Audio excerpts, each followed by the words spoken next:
Assalamualaikum warahmatullahi wabarakatuh. Perkenalkan, nama saya Nurul Hidayati dari SMK Negeri 1 Wonosobo. Sudah siap? Ya Bu. Assalamualaikum warahmatullahi wabarakatuh. Waalaikumsalam warahmatullahi wabarakatuh. Selamat pagi anak-anak. Pagi Bu. Sehat semua hari ini. Baiklah, untuk mengawali kegiatan kita pagi ini, marilah kita berdoa bersama-sama dulu. Silakan salah satu pemimpin berdoa. Ya, Mas Rahmat, pemimpin berdoa. Siap gerak. Berdoa mulai. Berdoa selesai. Alhamdulillah sudah selesai berdoa, semuanya sehat. Sebelum kita mulai pelajaran, silakan dilihat di kanan kiri kalian mungkin ada sampah, mungkin ada yang bajunya belum rapi, dirapikan dulu. Ya Bu. Sudah ya. Sudah semua ya. Setelah kita mempelajari materi tentang kenakalan remaja di pertemuan sebelumnya, sekarang kita akan lanjutkan tentang materi kali ini tentang khotbah. Sebelum kita lanjutkan untuk materi khotbah, saya akan memberi motivasi dulu untuk kalian bahwasanya semua umat Islam itu punya kewajiban untuk berdakwah, dan salah satunya adalah untuk berdakwah itu dengan cara tentunya khotbah. Kemudian kalau khotbah itu sendiri pastinya ada syarat dan rukunnya. Syarat rukunnya ada, kemudian tidak dilaksanakan sewaktu-waktu, waktunya tertentu untuk pelaksanaan khotbah. Contohnya adalah khotbah Jumat. Kemudian khotbah apa lagi? Khotbah di sholat Idul Fitri. Khotbah sholat Idul Adha. Perbedaannya ketika melaksanakan khotbah di saat Idul Fitri, kedua sholat Id maupun di sholat Jumat itu adalah di penempatan khotbahnya. Kalau khotbah untuk sholat Idul Fitri dan Idul Adha dilaksanakan sesudah sholat Id. Tetapi kalau untuk sholat Jumat dilaksanakan sebelum sholat Jumat. Kemudian sebelumnya saya lanjutkan, saya akan sampaikan dulu tujuan pembelajaran kita hari ini. Tujuan pembelajaran kita hari ini adalah yang pertama, peserta didik mampu meyakini kebenaran ketentuan pelaksanaan khotbah. Yang kedua, menunjukkan sikap bersatu dan kebersamaan dalam lingkungan masyarakat sebagai implementasi ketentuan khotbah dengan tepat. Yang ketiga, mengidentifikasi ketentuan pelaksanaan khotbah. Yang keempat, menganalisis ketentuan khotbah. Kemudian yang terakhir adalah mendemonstrasikan ketentuan khotbah. Sebelum saya lanjutkan dengan tujuan pembelajaran ini, saya akan tampilkan dulu sebuah video tentang praktek khotbah. Baiklah, kalian cermati dulu video yang saya tanyakan kali ini tentang praktek khotbah. Cermati bersama-sama ya. Iya Bu. Alhamdulillahilladzi khalaqal mauta wal hayata liyabluwakum ayyukum ahsanu amala. Asyhadu an la ilaha illallah wahdahu la syarika lah wa asyhadu anna Muhammadan abduhu wa rasuluhu la nabiyya ba'dahu. Allahumma shalli wa sallim wa barik ala sayyidina wa maulana Muhammad ibn Abdillah wa ala alihi wa sahbihi wa man tabi'ahu bi ihsanin ila yaumil qiyamah. Amma ba'du. Faya ayyuhal muslimun, usikum wa iyaya bitaqwallah wa ta'atihi la'allakum tuflihun. Qala Allah Ta'ala fi kitabihil karim, a'udzu billahi minasy syaithanir rajim. Sesudah kalian melihat tayangan video tadi, sebelumnya saya ingin bertanya, adakah di kelas ini yang sudah pernah melaksanakan khotbah ataupun menyampaikan tausiah? Coba katakan siapa yang sudah pernah? Belum. Saya sudah belum ya. Alasannya kenapa? Belum pasti dalam membaca Al-Quran. Ya, belum pasti membaca Al-Quran. Nanti belajar lagi dia belum pasti ya Kak Inaya ya. Dan siapa lagi yang punya jawaban lain? Ya, karena apa? Karena masih malu berarti belum pernah. Oh, Kak Kira sudah pernah, ternyata belum juga. Yang sudah pernah siapa ya? Belum Bu. Oh, saya belum juga, Mas Rahmat belum juga. Karena apa belum? Belum diberi kesempatan. Belum diberi kesempatan. Ada sebenarnya mampu, tapi karena kesempatannya belum ada, makanya belum pernah melaksanakan khotbah. Nanti insya Allah kita jadwalkan minggu depan untuk Mas Rahmat ya. Kita tepuk tangan dulu. Baik. Setelah kalian mencermati khotbah itu adalah salah satu bentuk dakwah yang ada syarat dan rukunnya. Kemudian hari ini saya akan memberi tugas kalian mencari masalah, di situ masalahnya apa? Yaitu tentang ketentuan khutbah. Jadi khutbah yang sudah saya tayangkan tadi adalah punya banyak ketentuan. Salah satunya adalah rukun khutbah, kemudian sunnah khutbah, syarat-syaratnya menjadi khotib dan lain-lain.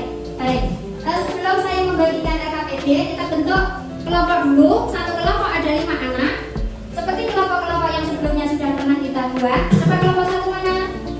Kelompok 2, kelompok 3, kelompok 4, kelompok 5, kelompok 6. Ya, silakan bergabung dengan kelompok masing-masing. Saya akan membagikan RKPD untuk kalian.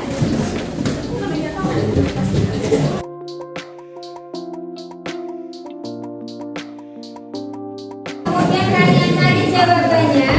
Jawabannya kalian bisa buka di buku ataupun kalian bisa browsing di internet. Kalian bisa buka HP kalian masing-masing.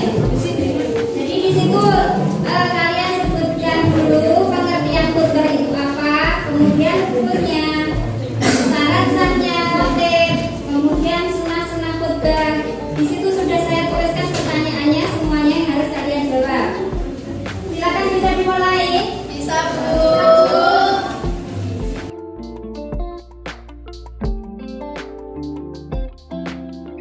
Sudah selesai anak-anak? Sudah. Kalau sudah selesai, kelompok mana yang siap maju untuk presentasi? 5. Ya, silakan maju kelompok 5. Assalamualaikum warahmatullahi wabarakatuh. Waalaikumsalam warahmatullahi wabarakatuh. Jadi di sini kami akan menyampaikan hasil diskusi kami tentang materi khutbah yang telah diberikan oleh Ibu Nurul. Nah, pengertian khutbah. Khutbah yaitu kegiatan menyampaikan pesan tentang takwa. B. Syarat khotib. A. Orang Islam yang balik. B. Memahami syarat, rukun dan sunnah khutbah. C. Suci dari hadas besar dan kecil. B. Bisa membaca Al-Quran dengan benar. E. Akhlaknya baik. F. Suara jelas. Dan G. Rapi dan sopan. C. Syarat dua khutbah. 1. Khutbah dilaksanakan sesudah memasuki waktu sholat. 2. Dilakukan dengan berdiri. 3. Duduk di antara dua khutbah. 4. Isi khutbah harus disampaikan dengan jelas. 5. Tertib. D. Rukun khutbah. Membaca hamdalah, kemudian membaca sholawat, berwasiat tentang takwa, membaca ayat Al-Quran yang sesuai dengan topik khutbah, kemudian berdoa pada khutbah kedua. E. Sunnah khutbah. 1. Khatib memberi salam. 2. Disampaikan di mimbar. 3. Disampaikan dengan kalimat yang jelas. 4. Hendaknya khatib memperpendek khutbahnya. 5. Khatib disunahkan membaca Quran surah Al-Ikhlas saat duduk di antara dua khutbah. Dan 6. Menertibkan rukun-rukun khutbah. Dan untuk yang terakhir yaitu adab sholat Jumat. Yang pertama yaitu berangkat ke masjid lebih awal. Yang kedua mengisi saf terdepan dan melaksanakan sholat sunnah. Yang ketiga memperbanyak zikir dan juga sholawat. Yang keempat yaitu mendengarkan khutbah dengan baik. Sekian hasil diskusi dari kami. Terima kasih atas perhatiannya. Wassalamualaikum warahmatullahi wabarakatuh. Waalaikumsalam warahmatullahi wabarakatuh.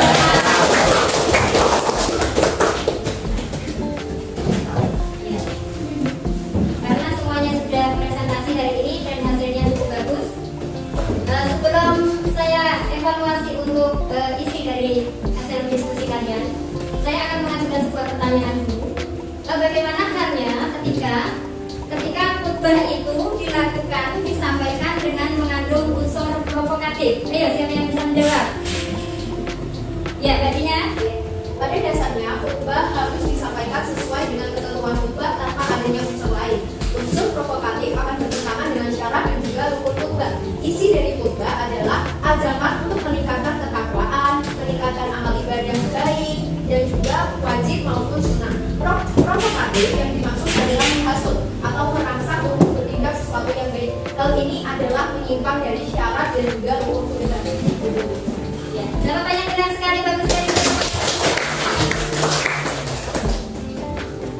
Baik, sekarang akan saya tegaskan di sini bahwa tentang apa sih sebenarnya khutbah itu. Semua jawaban dari kalian sudah benar. Di sini saya akan ingin memberi penegasan saja bahwasanya khutbah itu adalah intinya menyampaikan pesan. Jadi menyampaikan pesan tentang takwa yang isinya adalah perintah Allah. Jadi di dalam khotbah itu tidak ada materi lain yang disampaikan kecuali isinya adalah tentang takwa, tentang taat kepada Allah. Dan di situ adanya syarat dan rukunnya. Kalau bentuk dakwah yang lain yang disampaikan itu tidak ada syarat dan rukunnya. Tetapi kalau khotbah, karena itu ada kaitannya dengan ibadah, dengan sholat yang menyertainya, itu pastinya ada ketentuannya. Kemudian apa saja ketentuan khotbah itu? Syarat khotib. Syarat khotib apa saja? Syarat khotib adalah salah satunya orang yang beragama Islam. Kemudian apa lagi? Mengetahui syarat Ya, mengetahui syarat dan rukunnya. Syarat, rukun dan sunnah. Apa lagi? Suci dari hadas.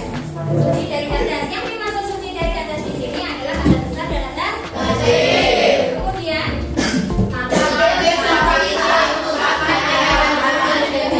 ya, jadi harus bisa membaca Al-Quran dengan baik, dengan tampil, baik itu ayat Al-Quran ataupun hadis. Makanya tadi ada yang belum berani menyampaikan karena bacaannya belum lancar. Kemudian harus memiliki akhlak yang baik dengan suara yang jelas sehingga bisa dipahami jamaah. Kemudian selanjutnya adalah berpenampilan rapi dan sopan. Selanjutnya syarat-syarat dua khutbah. Jadi khutbah di situ adalah yang kita bahas di sini ini, yang kita bahas di sini adalah khutbah sholat Jumat. Khutbah sholat Jumat itu dilaksanakan sebelum melaksanakan sholat Jumat. Jadi dilaksanakan ketika sesudah masuk waktu duhur. Kemudian khutbah dilaksanakan dengan cara berdiri. Kemudian apakah tidak boleh duduk? Boleh ketika menyampaikannya dengan cara berdiri sudah tidak mampu. Jadi memenuhi syarat khutbah yang lain, tapi untuk berdiri tidak mampu boleh dengan duduk.